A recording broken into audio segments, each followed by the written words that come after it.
안녕하세요. 저희 집은 오빠가 둘 있고요. 저랑 엄마 아빠까지 이렇게 5식구입니다.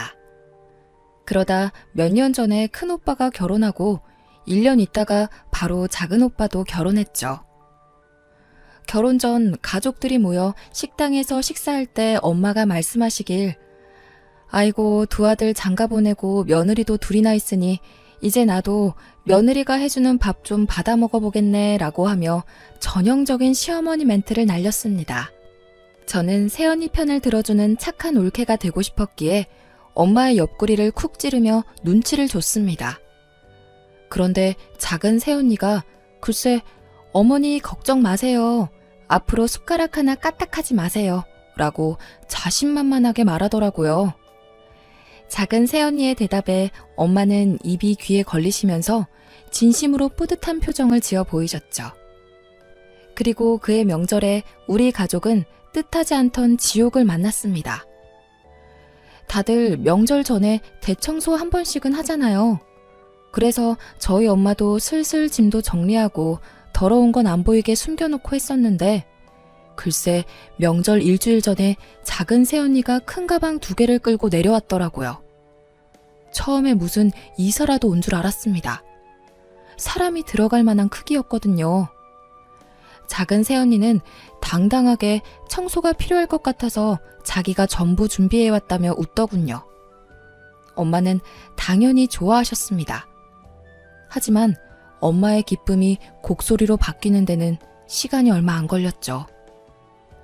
작은 새언니는 도착하자마자 집안 대청소를 시작했습니다.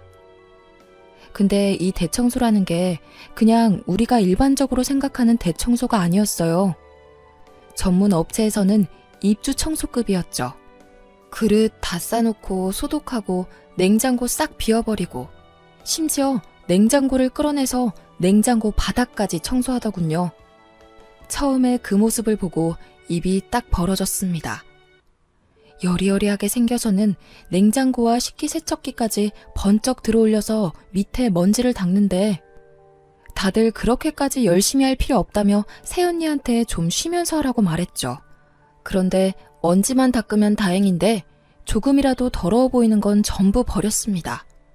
오래되고 찌그러지고 코팅 벗겨진 양은 냄비는 알루미늄 중독에 걸린다면서 버렸고 또 코팅 벗겨지는 프라이팬은 납, 알루미늄 멜라닌 중독에 걸린다면서 냅다 버렸습니다. 이것저것 싹 버리고 후드부터 싱크대까지 거의 재조립 수준으로 만들어버리더라고요. 저희 집 주방이 오래되다 보니 싱크대 실리콘 부분에 곰팡이가 있었는데 그걸 세제를 이용해서 닦는 게 아니고 실리콘을 전부 긁어내고 새로 했습니다. 엄마는 엄청 당황하더니 이렇게 다 버리면 어디다가 밥 해먹냐고 소리를 지르는데 작은 새언니는 눈 하나 깜짝하지 않고 어머니 냄비 같은 거 아끼지 마세요. 이거 얼마 한다고. 건강 잃으면 어떻게 하시려고요? 라고 대답했습니다. 새언니 말도 전부 맞는 말이라서 그때부터 우리 가족들은 새언니의 행동 하나하나를 관찰했습니다. 저 시집갈 때 주신다고 모아둔 냄비 그릇 다 꺼내서 씻고요. 싱크대 안에 라벨별로 줄 서 있는 양념통을 보고 뭔가 잘못되어 가고 있다는 걸 느낄 수 있었죠. 저녁 식사를 하면서도 엄마는 주방 살림들을 죄다 내다 버린 것에 대해 화가 안 풀려서 씩씩거리는데 작은 새언니가 대뜸 저에게 20만 원을 주더군요. 아가씨, 내일 청소 좀 하게 어머니 아버님 모시고 찜질방 좀 갔다가 외식하고 늦게 들어오세요. 라고 합니다. 오늘의 일을 떠올려 볼 때 엄마와 제가 집을 비운다면 얼마나 무시무시한 결과를 초래할지 덜컥 겁이 나긴 했거든요. 그래도 며느리가 자기 돈 꺼내주면서 엄마 모시고 찜질하고 맛있는 거 먹고 오라는데 안 갈 이유가 없다고 열심히 엄마를 설득했어요. 다음날 새벽 5시부터 일어나 주방에서 뒤집는 소리에 신경이 쓰이긴 했지만 저는 엄마를 설득해서 부모님과 하루 종일 나가서 찜질도 하고 저녁도 거하게 먹고 돌아왔습니다. 그리고 그날 밤 집으로 돌아온 부모님과 저는 집안의 살림이 절반 이상 증발해버린 마법을 목격하고 말았죠. 특히 엄마는 대문 앞에 내쳐져 있는 집안 살림들을 보며 망연자실했습니다. 지나가던 동네 사람들이 이 집 이사 가냐고 묻더라고요. 엄마는 기가 막혀 아무 말도 못하고 있고 이제껏 지켜보던 아빠가 화를 참지 못하고 새언니한테는 직접적으로 화를 내지 못하시고 작은 오빠에게 전화해서 난리를 쳤네요. 근데 작은 오빠 하는 말이 작은 새언니의 취미이자 특기가 청소라고 하지 않았냐며 자기도 결혼하고 보니 그만큼 우리 집이 더러웠다고 하더군요. 처음에는 적응이 안 될 수 있는데 막상 하고 나면 속이 시원해지고 후련해질 거라고 버려지는 물건의 미련을 빨리 버리라고 불난 집에 부채질을 하고 있는 거예요. 결국 그날은 그냥 넘어갔습니다. 물론 엄마는 밤새 잠 못 이루시고 들썩거리면서 화를 사귀고 계셨지만요. 다음날 작은 새언니와 오빠가 집에 왔습니다. 엄마가 작은 오빠와 새언니를 거실로 부르셨어요. 며칠 사이 벌어진 살림살이에 대해서 본격적으로 화를 내시더라고요. 그랬더니 새언니가 핸드폰을 꺼내 청소 전 찍어둔 사진을 보여주며 어머니, 이런 기름때에 곰팡이 덕지덕지 된 곳에서 어떻게 사셨어요? 아버님 보세요. 식당에 갔는데 주방이 이렇게 기름때 있으면 그 식당에서 음식 사 먹고 싶으시겠어요? 먹는 건 그렇다 쳐도 위생적으로도 안 좋죠. 음식에 이런 거 하나 들어가 봐요. 그게 다 몸속으로 들어가는 건데 라며 차근차근 따지는데 틀린 말은 하나도 없고 나름 논리적이라 엄마는 반박도 못하고 거품을 무셨어요. 아빠도 그냥 끄덕이고만 계셨고요. 엄마가 조용해지니 다음 화살은 저에게 날아왔습니다. 새언니는 저에게 다 큰 여자 방 꼬락서니까 그게 뭐냐면서 잔소리를 하더군요. 순간 짜증이 나서 남의 방을 왜 뒤지냐고 따졌어요. 그랬더니 작은 새언니 특유의 단호한 얼굴로 정말 너무 더러워서요 라고 하더군요. 결국 연휴 내내 새언니는 신들린 무당처럼 세제를 들고 날아다녔고 바퀴 달린 미니 크레인이라는 신문물의 도움을 받아 800ml짜리 냉장고를 끄집어내 10년 전 잃어버린 내 성적표를 찾아내는 기적과 안방 서랍장 뒤에서 아빠가 숨겨놓고 잊어버린 비상금을 찾아내기도 했고요. 작은 방 책장을 조심스레 드러내더니 그곳엔 오빠들의 직바꾸리 폴더에 담지 못했던 여자들의 사진을 발견하는 기적들을 행하셨습니다. 엄마는 언니가 버리면 다시 주워와서는 작은 새언니가 버릴까봐 다시 숨기는 숨바꼭질을 하더군요.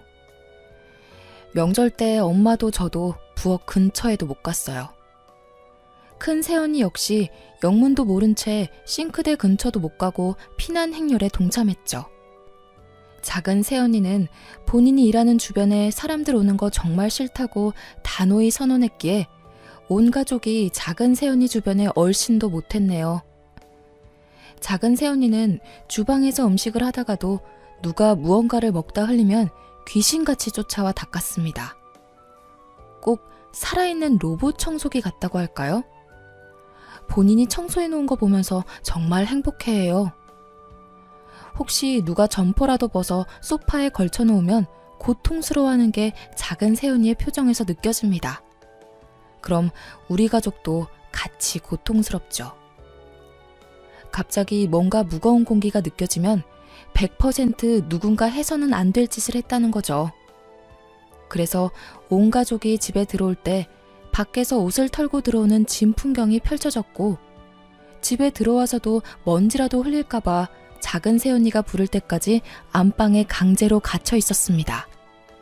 한 번은 식사 중 아빠가 쩝쩝 소리 내며 식사를 하셨더니 입안에 음식이 보이는 건 예의 없는 짓이라며 다른 사람들이 보면 더럽다고 욕한다며 아빠에게 훈계를 했습니다. 여기서도 엄마가 빵 터지셨죠. 안 그래도 뭐 하나 꼬투리 잡을 거 없나 보고 계셨는데 엄마는 어디 시아버지에게 그게 무슨 말버릇이냐며 호통을 치더군요. 사실 엄마도 보통 사람은 아니라 둘 사이의 말싸움이 장난 아니었지만 작은 새언니는 절대 엄마에게 밀리지 않았고 결론은 더럽다 단 하나였어요. 무슨 말싸움을 저리 잘하는지 말싸움 대회라도 있으면 금메달은 따놓은 당상이겠더라고요. 명절 당일에 친정도 안 가고 우리 집 청소를 하더군요. 보다 못한 엄마가 친정에 좀 가라며 등 떠밀었더니 아이 같은 한박 웃음을 지으며 청소할 게 많아서 친정은 다음에 간다고 말씀드려놨다고 하더군요. 작은 오빠는 올 것이 왔다고 예상했다는 듯 명절 전날 와서 명절 당일 와이프를 두고 혼자 집에 가는 거예요. 정말 어이없었죠. 그렇게 전쟁과도 같았던 태풍과도 같았던 명절이 휩쓸고 지나갔습니다. 마치 지옥과도 같았던 불편했고 답답했던 명절이 끝나고 그 다음 달이 제사였죠. 이번에도 작은 새언니가 내려오니 저랑 엄마는 안방이랑 제 방문을 잠가두었습니다. 작은 새언니는 가소롭다는 듯 가위로 잘라서 가볍게 방문을 따고 들어가 청소를 하더라고요. 엄마는 뭐 이런 게 다 있나 하셨습니다. 그리고 작은 새언니는 심지어 우리 집 청소 전후 사진을 찍어 본인의 SNS에 올리는 겁니다. 우리 집과 가족들은 작은 새언니의 지인, 친정 식구와 SNS 팔로워들에게 더러운 시댁 가족들로 낙인 찍혔네요. 그 후 2년간 피 터지는 신경전을 했죠. 결국 연휴가 유난히 길었던 추석 때 며칠 전에 집으로 배달된 도배지를 보신 아빠가 명절마다 제사 때마다 이게 뭐 하는 거냐고 내 집에서 내가 마음 편히 지내지 못한다며 더 이상 이렇게는 불편해서 못 살겠다고 말씀하셨습니다. 그래서 그 다음 명절부터 제사 차례를 없앴어요. 아예 없앴다기보다는 날짜를 조정했어요. 명절날 바로 전에 절에 모여서 차례 지내고 바로 헤어지자 선언하셨습니다. 그래서 올해 정월부터 절에서 모셨습니다. 연휴에는 각자 가족과 함께 보내자 하셨어요. 그래서 절에서 만나고 밖에서 밥 먹고 각자 집으로 돌아갔네요. 결론은 이제 우리 집은 평화가 찾아왔습니다. 저희 집은 이제 명절 음식, 제사 음식이라는 게 사라져버렸습니다. 아직도 엄마는 새언니 전화만 오면 심장이 뛴다고 하세요. 핸드폰이 울리면 인상을 쓰시면서 아빠에게 또는 저에게 서로 받으라고 미룹니다. 우리 집이 정말 너무나 더러워서 그랬다고 생각하실 수도 있어서 조금 변명을 해보자면 저희 엄마는 그냥 평범한 대한민국 엄마입니다. 부모님은 평생 생선시장에서 생선 손질해서 우리 삼남매 공부시키고 장가 보낸 분들이시죠. 매일 쓸고 닦아 광나게는 못해도 생선 장수 자식들이라고 냄새난다고 욕먹을까봐 매일 씻고 닦이셨어요.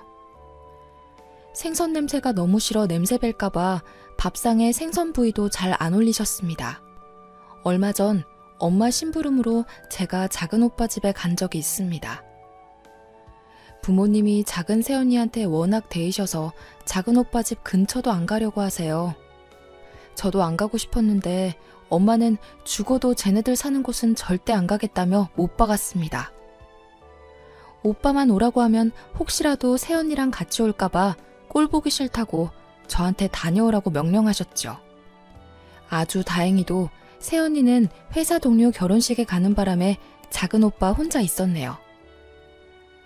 작은 오빠네 신혼집을 처음 들어가는데 감탄사를 내뱉고 말았습니다. 현관에서부터 위생적 아우라가 느껴지더군요. 집 안에 들어갔는데 현관문 옆방에 청소기들이 종류별로 다 서 있습니다. 밀어서 닦는 것, 밀어서 빠는 것, 밀어서 쓰는 것, 자기 혼자 닦는 것, 혼자 빠는 것 등등 말이죠. 현관에는 소독용 에탄올이 분무기 타입으로 비치되어 있었고 세탁실에는 수집이라도 하는지 우리나라에서 구할 수 있는 모든 종류의 세제가 가지런히 놓여 있었네요. 심지어 락스는 말통으로 있더군요. 게다가 모든 세제들의 라벨이 한 방향을 보고 서 있음은 물론이었고 거실은 그냥 모델하우스 같았습니다. 싱크대 위에 그 흔한 밥통도 없어요. 거실에도 6인용 식탁이랑 TV만 있었죠. 혼자 쓸고 빠는 로봇 청소기만 거실을 돌아다니더군요. 오빠한테 이렇게 어떻게 사냐고 물어보니 오빠한테 청소하라고 강요는 안 한다고 합니다. 처음에는 하도 피곤하게 해서 싸우기도 했는데 이제는 타협도 보고 적응도 되어서 사용한 물건 제자리에만 놓으면 부딪힐 일이 없다네요. 막상 지내보니 이게 훨씬 편하기도 하고 위생적인 것도 알겠고 물건 찾을 때도 항상 제자리에 있어서 편하다면서 저에게도 마치 종교 전파하듯 권유하는 겁니다. 새언니가 스트레스를 청소로 푸는 스타일이라 그렇다며 저보고 이해하라네요. 우리 집 한번 다녀오면 작은 새언니 얼굴이 빛이 난대요. 우리는 작은 새언니 때문에 짐 들고 이방저방으로 피난 다니는데 내년 여름 휴가 때 본가로 내려온다 하길래 앞으로 또 우리 집에 발 들여놓으면 의절하겠다 말했네요. 정말로 작은 새언니가 한번 다녀가면 아빠 혈압이 올라가세요. 오죽하면 명절이나 생신 다가오면 작은 새언니가 밀대 들고 쫓아오는 꿈을 꾼다고 하십니다. 앞으로는 집에서 모이는 일은 없도록 하자는 부모님의 바람을 다시 한번 당부하고 심부름을 마치고 작은 새언니 오기 전에 도망 나왔네요. 다들 청소가 취미인 며느리 생기는 건 부러운 거 아니냐며 말씀하셨지만 직접 겪어보니 말 그대로 공포예요. 제 방에 있던 침대 매트리스를 작은 몸으로 마당까지 질질 끌고 나와서 어휴 더러워 하면서 작대기로 팡팡 때리는데 여린 몸으로 저렇게까지 하는 새언니가 경이롭더군요. 그런데 다음은 또 뭘 할까 하는 공포를 느끼기도 한답니다. 생각해보면 저희 가족은 좀 특별한 것 같아요. 작은 새언니가 청소에 미친 사람인 것처럼 큰 새언니도 만만치 않거든요. 큰 새언니는 학교 선생님입니다. 그래서 그런지 무슨 일만 있으면 앞사람한테 설교를 해요. 그런데 큰 새언니가 그러면 큰오빠는 또 경건하게 경청하고 있어요. 한 번은 당뇨가 있는 아빠가 술을 드시고 들어오셨습니다. 때마침 집에 들른 큰 새언니한테 딱 걸려서 1시간 반 동안 설교를 들었네요. 듣다가 아빠가 화가 나서 소리 지르면 아버님 화내지 말고 이야기 들어보라면서 술이 당뇨에 미치는 악영향과 그로 인해 약이 되는 각종 합병증과 합병증으로 생길 수 있는 집안 가족들의 상심에 관하여 심도 있게 설명했습니다. 입원 또는 수술이라도 하는 날에는 가족들이 간병에 관해서 미루다가 싸움 나는 집안도 있다며 별의별 예시를 다 들어주는데 아빠는 언니의 논리정연한 말에 반박하지는 못하고 그저 한숨 한 번 쉬고 힘들어하기만 하셨어요.